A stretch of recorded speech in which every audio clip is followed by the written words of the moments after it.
Bismillahirrahmanirrahim. Assalamualaikum warahmatullahi wabarakatuh. Perkenalkan, kami dari kelompok 6, saya Siti Masyaro dengan NPM 101200078. Saya Rifai Nur Azmi dengan NPM 1012077. Saya Muhammad Rizky dengan NPM 101200. Saya Muni Batatiuni dengan NPM 1012000.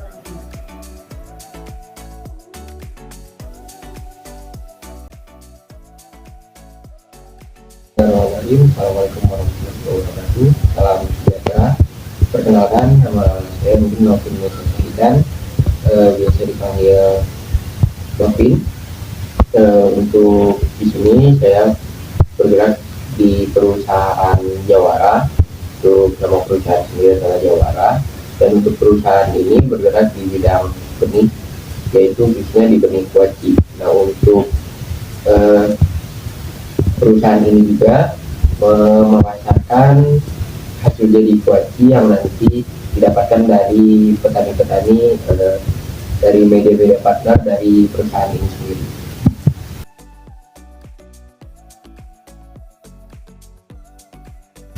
Untuk perusahaan ini sendiri itu kurang lebih sudah bergerak di 2 tahun terakhir.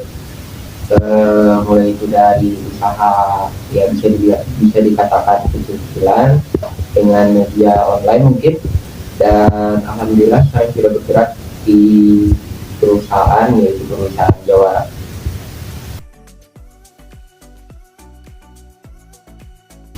Untuk menyeleksi karyawan, perusahaan kami menggunakan beberapa media yang khususnya media online, yang salah satunya yaitu memasarkan di media-media seperti Facebook, Instagram, dan mungkin di YouTube dari perusahaan kami sendiri.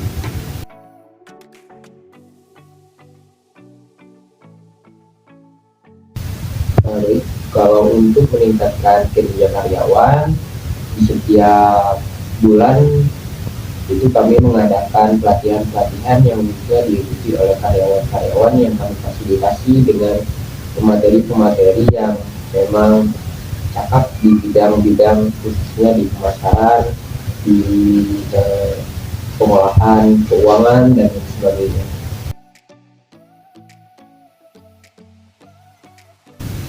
Untuk tantangan sendiri dari perusahaan kami mungkin ada beberapa hal yang salah satunya yang mungkin sampai mempengaruhi ke kinerja produksi adalah keterlambatannya bahan baku khususnya benih kuaci ke perusahaan kami, karena untuk benih sendiri itu kami mendatangkan dari luar negeri, dan untuk situasi COVID sekarang ini itu cukup memberatkan ataupun menjadi hambatan bagi kami menerima barang-barang dari luar negeri tersebut.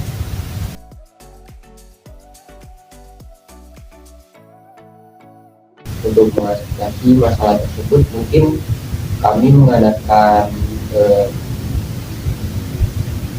proyeksi waktu, mungkinnya bisa dikatakan seperti itu. Jadi kami lebih jauh-jauh hari itu kami memesan terlebih dahulu agar media-media partner ataupun konsumen-konsumen kami tidak menerima hambatan ini. Dalam kata lain, mereka tetap menerima benih-benih yang kami pasarkan tepat waktu.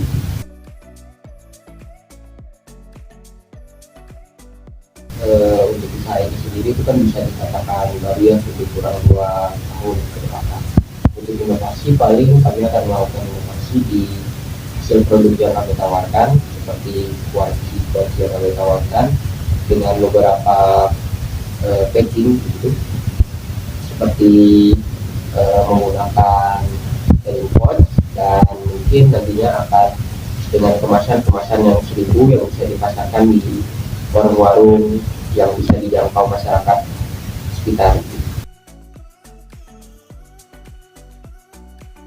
Motivasi mungkin ya dari saya pribadi, tetaplah berusaha dan tersenyum di dalam keadaan apapun.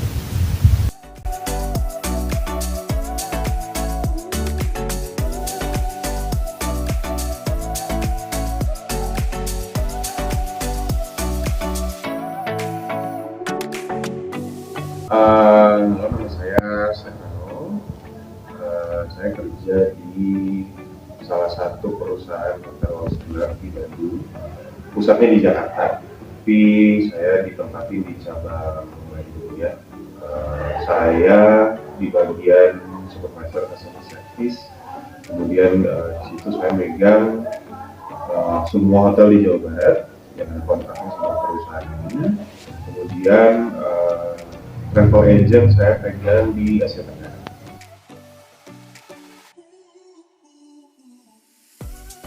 Oke, saya bekerja di sudah 4 tahun, 5 ya, hitungnya 5 ya, dimulai dari 2016 sampai sekarang.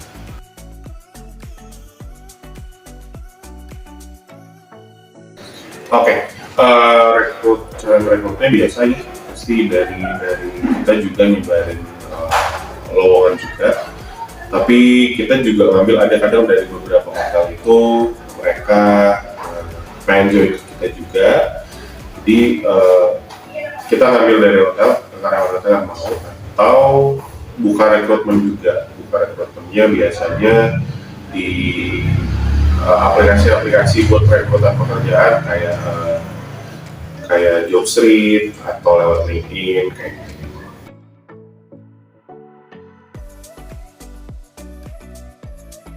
Kalau untuk meningkatkan kinerja karyawan, intinya kita di sini itu selama kinerja kalian bagus, kita pasti akan kasih reward.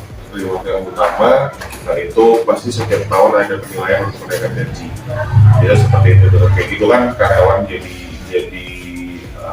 pacu untuk ngasih kinerja yang lebih bagus. Memang itu rutin tiap tahun, selalu ada penilaian mulai dari Januari sampai bulan Juni. Di situ ada poin-poinnya, dan setelah poin-poin itu udah selesai kita kumpulin, kita pasti kasih tahu ke karyawan kita jadi mereka seperti apa, terus nanti mereka akan dapat reward apa, seperti itu.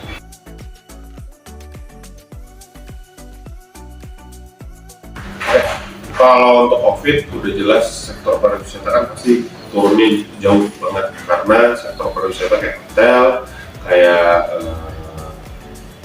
tiketing, perjalanan gimana itu pasti bergantung banget sama peraturan pemerintah.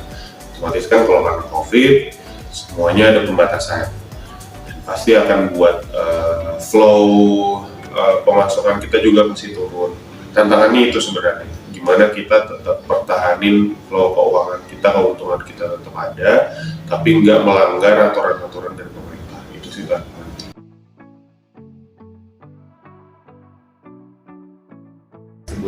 Solusinya khusus di perusahaan ini kan hotel Osela kan itu bergeraknya jadi istilahnya kita pihak ketiga untuk jadi perantara antara travel agent sama hotel. Paling solusinya gimana kita bisa ada ada perjanjian khusus sama hotel, gimana caranya kita bisa meyakinkan mereka untuk menjual dengan harga yang mungkin sedikit lebih murah, tapi kita bisa ngejanjiin kalau setiap hari pasti ada yang masuk bookingan. Dimana jadi kita ngebantu mereka buat bertahan juga dengan kita kasih mereka tamu yang tetap rutin ada, walaupun harganya memang mau nggak mau harus ditekan supaya kita bisa juga jual hotel mereka ke travel agent.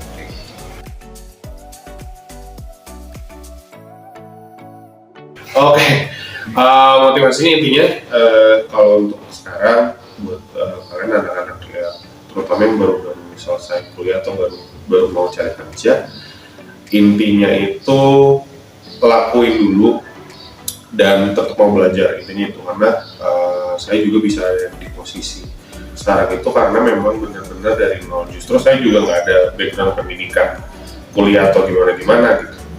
Cuma karena saya mau belajar dan nggak pernah puas. Intinya itu sih sebenarnya, saat kamu melakukan sesuatu jangan pernah puas di situ-situ aja. Kalau kalian bisa ekspansi ke keahlian yang lain lagi, ya kenapa enggak dicoba. Jadi nggak cuma apa yang kalian pelajarin itu aja yang kalian bisa. Kalau kalian bisa pelajarin hal-hal baru lagi, dicoba aja.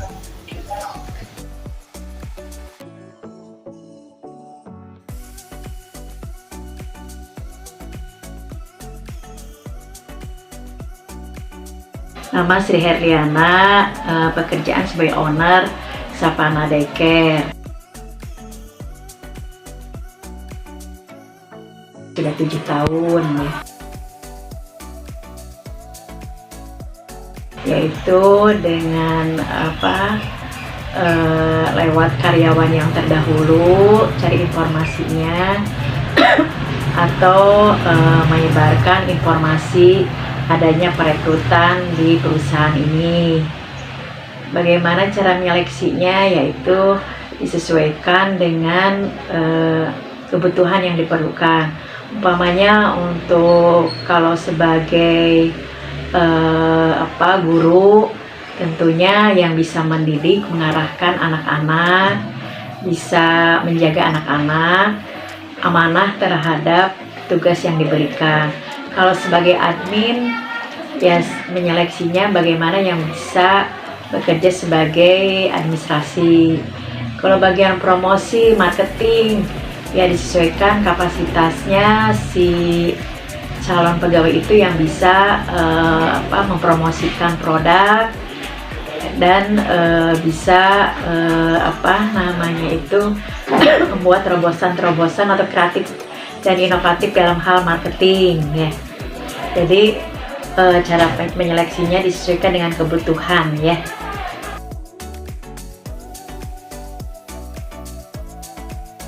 Dengan memberikan arahan dan bimbingan serta mengevaluasi hasil pekerjaannya. Apabila ada yang kurang pas, diarahkan kembali, diluruskan kembali sesuai dengan targetan perusahaan. Cara narasumber membina minat dan kemampuan karyawan, yaitu dengan dengan piece to piece, dengan secara individual atau secara berkelompok ya, bersama-sama. Kalau memang diperlukan untuk secara individual untuk meningkatkan motivasinya atau kinerjanya, ya seperti itu. Ya secara individual akan dibina dan diarahkannya. Tapi kalau memang ini secara kelompok bisa diarahkan atau dimotivasi dalam meningkatkan kinerjanya, dilakukan secara kelompok. Ini tergantung kepada kasusnya ya.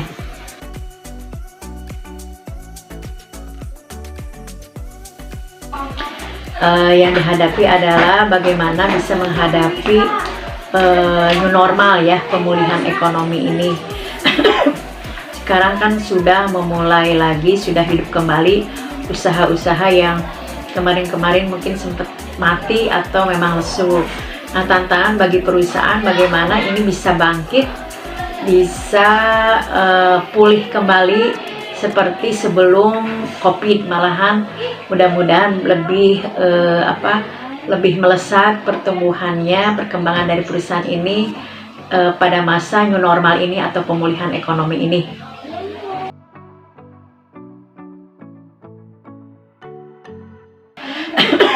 Pertama, kita harus melihat lingkungan sekitarnya, apa yang dibutuhkan masyarakat dalam hal ini, dalam penitipan anak.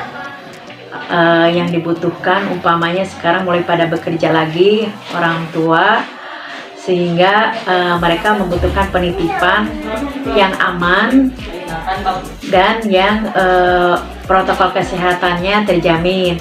Nah, berarti supaya diminati oleh konsumen dengan masa new normal ini, di kami di Sapana Daycare, selain memperhatikan penjagaannya, pembelajarannya, juga protokol kesehatan harus diperhatikan.